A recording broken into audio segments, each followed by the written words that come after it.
Yung aking nagawa, mas maraming natapon kasi wala akong budo. Yan. Sobrang bango. Kahit hindi siya malapot. Yan.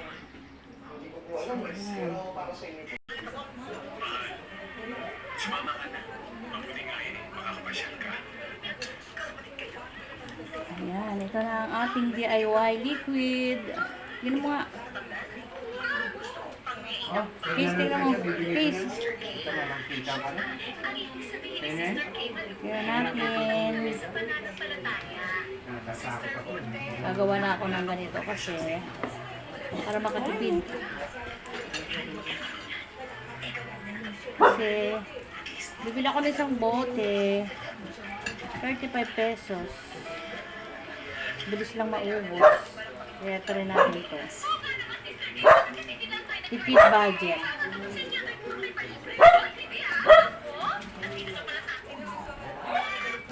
Tipid budget tayo, guys. Start natin. Haluin ang ating DIY liquid para sa ating tipid budget.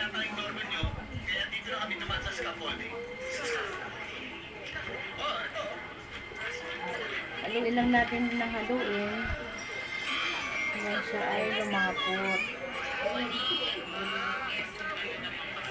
Ito po ang ating tipid tips. Nakalala pa lang tayo, diba?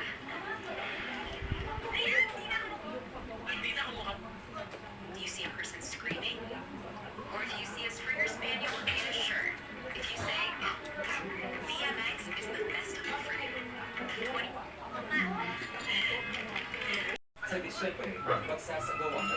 Ay, natapon pa. Parang nasobrahan ko siya ng tubig. Pero okay na to, panggamit lang naman po namin ito. Hindi naman to pambenta. Pang sariling gamit lang para makatipid kahit paano.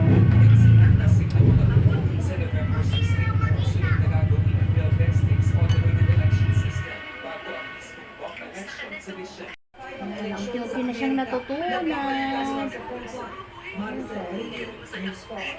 Okay naman siya kahit hindi malapit. Kasi pang sariling gamit lang naman po namin ito.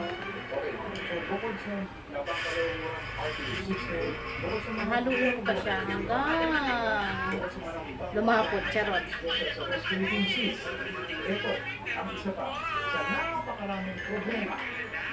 Ay, ano naman to eh. Pang sariling gamit lang naman po namin ito. Gusto ko lang makatipid kasi ang isang bote nakahalaga siya ng 35 pesos tapos isang linggo lang gamitin, ganun. At least ito marami, makabutin ito ng pag-isang buwan. Maapat yun, ma. Tatlo kami ni kuya. Ha? Mother. Na tayo sa bote. Dahil wala akong embudo, dandahan na lang.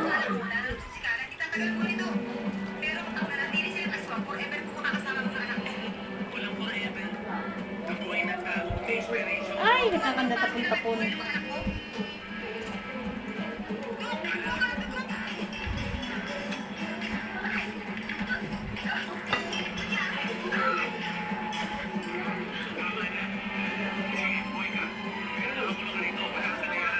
Bumubulas.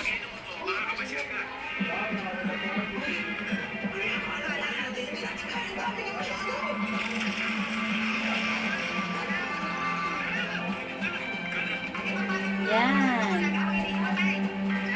Meron na tayong isang bote na naisalin.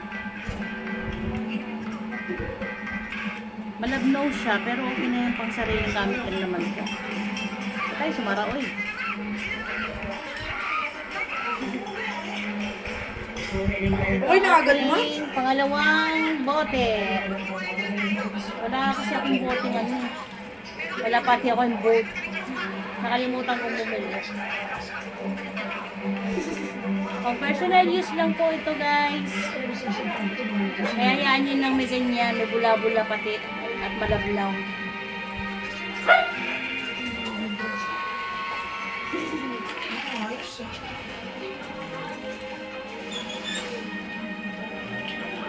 Ganda ako, pakinggan mo. Malabnaw talaga siya kasi parang nasobrahan ko ata ng tubig. Pero okay na. Hindi naman ito pambenta. Kaya pala baliktad. Yan. Uy. Yung aking nagawa. Mas maraming natapon. Kasi wala ko ng budo. Sobrang bango. Kahit hindi siya malapot. Ayan.